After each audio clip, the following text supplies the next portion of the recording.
Sağım var ya.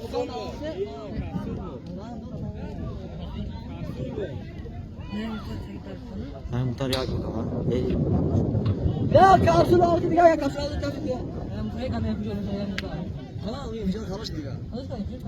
Bana tamam da keza. Bir film var öyle film yok. Ben kaldım. Reklamlar. Hadi kavga edelim.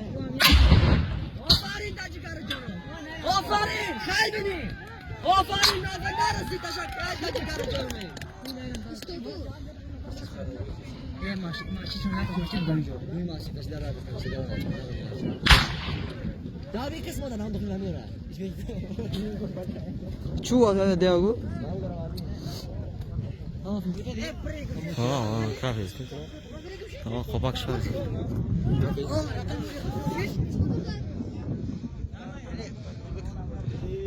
Ey, kaymar, dudi kaymar saygı dedi kaymar.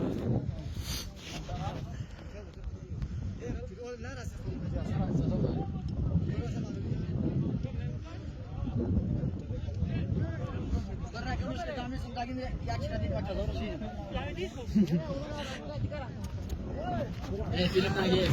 Ya, lagi kerja. Ya, murah kerja.